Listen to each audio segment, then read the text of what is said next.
Hello, what is up mga ma'am, sir, ma'am? Ako po si Ralph Cifra, isang visual artist from Manila. And today we are going to talk about the McFarlane Toys Carapax. So this is a mega fig, mga ma'am, sir, ma'am. Super, super cool figure. Shout out to Global Merch Park. It is an online store sa Shopee based sa China. So yan, be wary or order at your own risk sa Global Merch Park kasi syempre yung mga boxes nila hindi sila maganda, as in super bad box, pero the figure is very cool, wala namang damage sa figure. So if you order from GMP, just be wary of the box. Super ano siya, bugbog talaga and sira-sira. Yan, meron naman akong unboxing video noon sa previous previous video sa channel ko. So if you want to watch that, yan, panoorin nyo muna yung unboxing.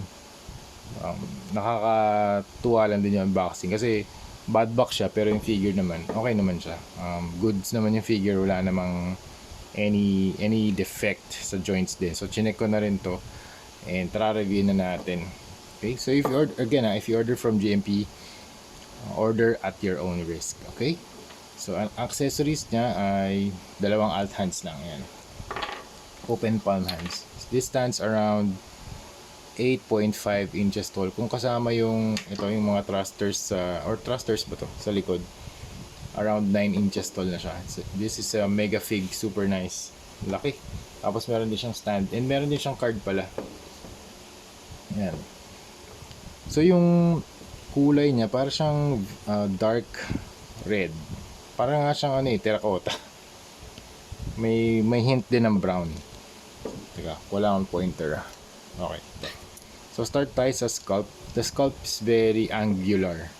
So dito makikita nyo yung shapes, sharp edges. Halos walang curve na line. Dito may mga curve lines, pero ano lang, very minimal curve lines. This design is very angular. Parang Sentai inspired. So very cool design elements.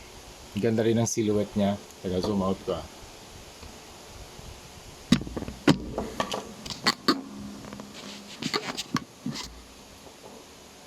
Yan, mas kita natin. Ang ganda rin ang silhouette niya. So you have the hindi ko alam kung ano to, thrusters pa to, parang thrusters or some mechanism here at the back. Tapos you have the shoulder armor na para siyang some wing type. And then you have the you have the bulky arms, tapos bulky na thigh armor.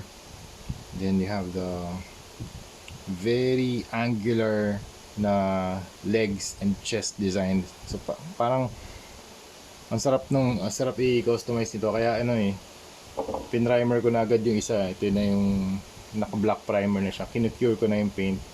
Super excited ako i-customize to. Dalawa yung in-order ko, around 600 pesos each lang. Grabe, no? 600 pesos each. Kaya kung meron pang meron pang available, yan, bibili tayo ulit. 600 only. So simula tayo sa zoom in ko na. Simula tayo sa head. Yan. Yung head niya meron ditong gradient na orange tsaka yellow para sa kanyang face. Dito naman sa head armor design, daming lines, dami talagang lines. Sarap nito i-panel line, sarap i-detail kasi ang daming mga naka overlay ng mga armor panels. Angas nito. Hindi ko napanood yung Blue Beetle movie, pero pinanood ko lang yung mga scenes. Sobrang angas ng ng Carapax na mga powers niya tsaka mga abilities. Okay? Itong kanyang wings or I think shoulder armor. Laki, super broad, and you have the yellow and orange na gradient dito. Tapos pwede rin to i-panel line. Tapos ito rin, ang haba rin ito. Parang 2 inches ata itong kanyang mga bar or armor sa likod. Hindi ko alam kung thrusters ba yan, hindi ko sure Pero meron ba siyang thrusters dito? Hindi ko. Ayan, may mga exhaust din, may mga coils around the armor. Angas din ng likod Ito, angas nito. Ano ba ito? Parang jetpack.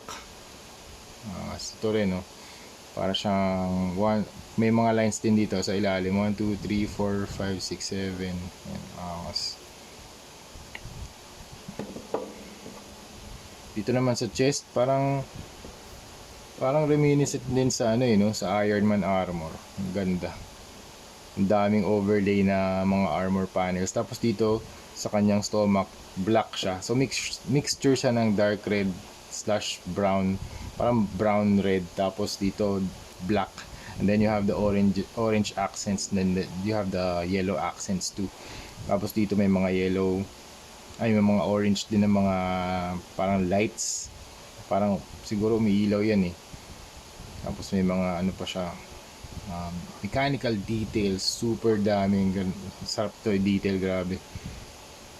Yan. So you have the mga parang screw slots, tapos panel lining,